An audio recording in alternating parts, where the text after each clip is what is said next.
Matthew chapter 7. Do not judge, or you too will be judged.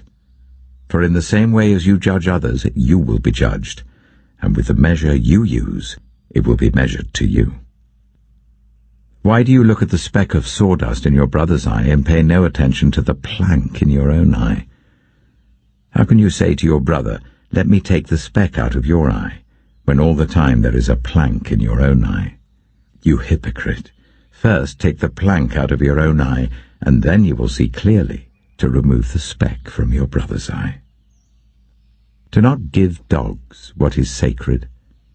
Do not throw your pearls to pigs. If you do, they may trample them under their feet and turn and tear you to pieces.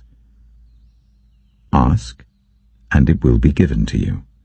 Seek, and you will find. Knock, and the door will be opened to you. For everyone who asks receives, the one who seeks finds, and to the one who knocks the door will be opened. Which of you, if your son asks for bread, will give him a stone? Or if he asks for a fish, will give him a snake? If you then, though you are evil, know how to give good gifts to your children, how much more will your Father in heaven give good gifts to those who ask him? So in everything, do to others what you would have them do to you.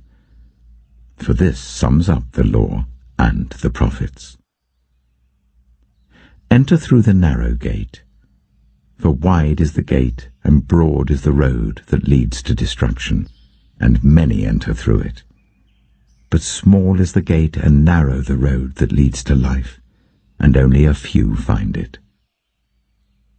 Watch out for false prophets. They come to you in sheep's clothing, but inwardly they are ferocious wolves. By their fruit you will recognize them.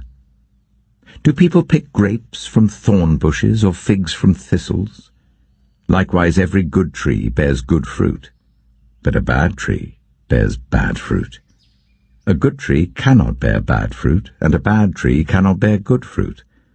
Every tree that does not bear good fruit is cut down and thrown into the fire. Thus, by their fruit, you will recognize them. Not everyone who says to me, "Lord, Lord," will enter the kingdom of heaven, but only the one who does the will of my Father who is in heaven. Many will say to me on that day, "Lord, Lord, did we not prophesy in your name, and in your name drive out demons, and in your name perform many miracles?" Then I will tell them plainly, "I never knew you. Away from me, you evildoers." Therefore, everyone who hears these words of mine and puts them into practice is like a wise man who built his house on the rock. The rain came down, the streams rose, and the winds blew and beat against that house, yet it did not fall, because it had its foundation on the rock. But everyone who hears these words of mine and does not put them into practice is like a foolish man who built his house on sand.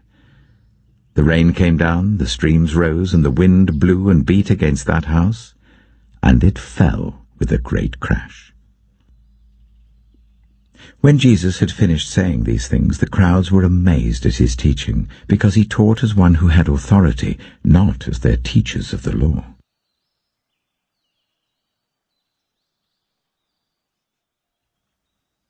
Matthew chapter 8. When Jesus came down from the mountainside, large crowds followed him. A man with leprosy came and knelt before him and said, "Lord, if you are willing, you could make me clean." Jesus reached out his hand and touched the man. "I am willing," he said. "Be clean." Immediately he was cleansed of his leprosy.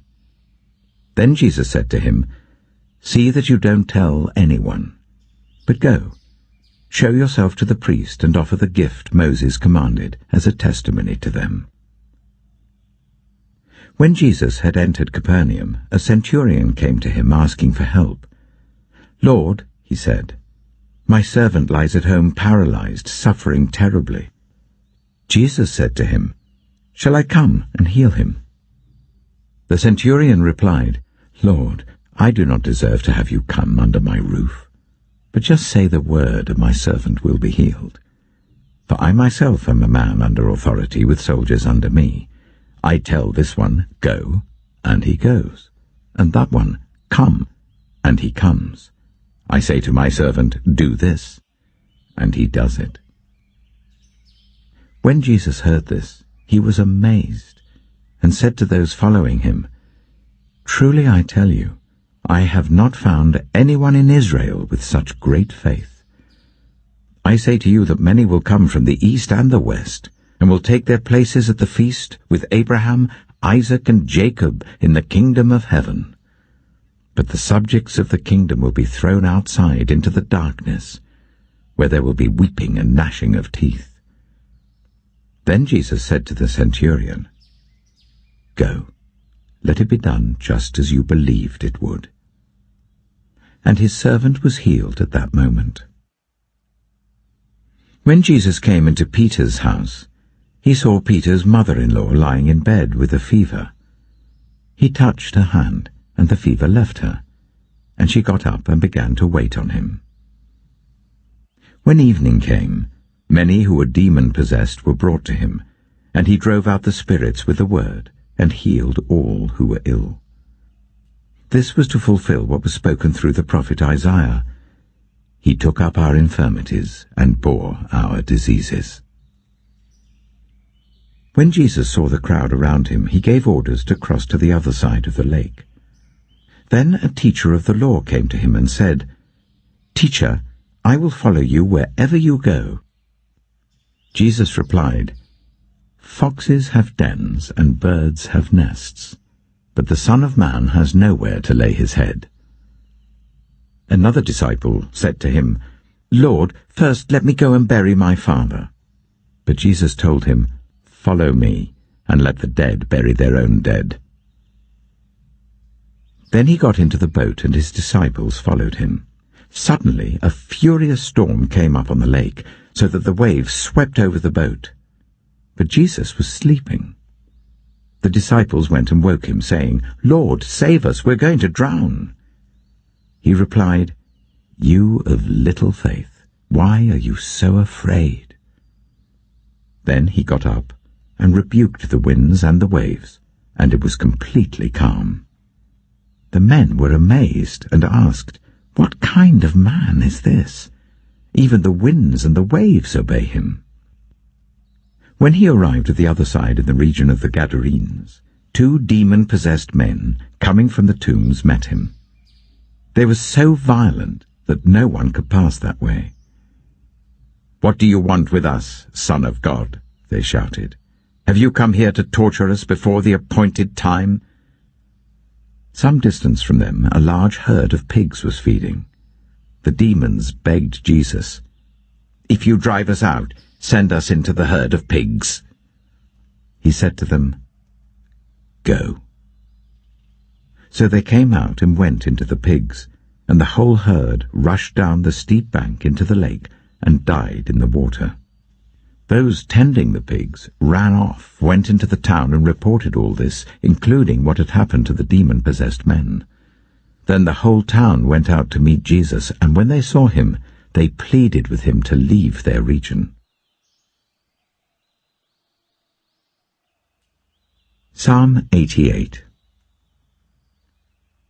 Lord, you are the God who saves me. Day and night I cry out to you.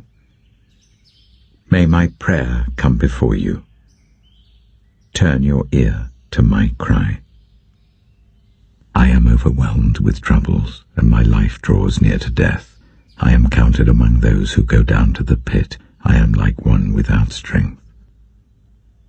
I am set apart with the dead, like the slain who lie in the grave, whom you remember no more, who are cut off from your care.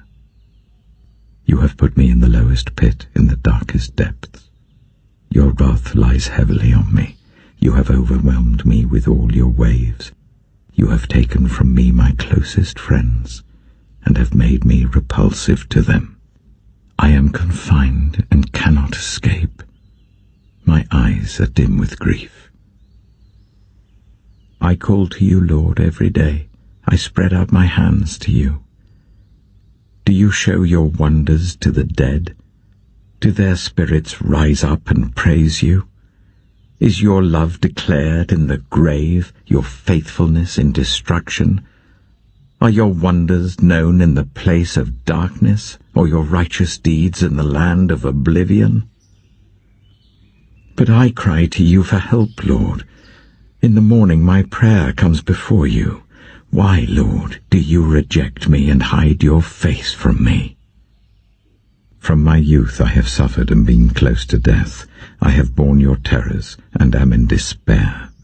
Your wrath has swept over me. Your terrors have destroyed me. All day long they surround me like a flood. They have completely engulfed me. You have taken from me friend and neighbor. Darkness is my closest friend.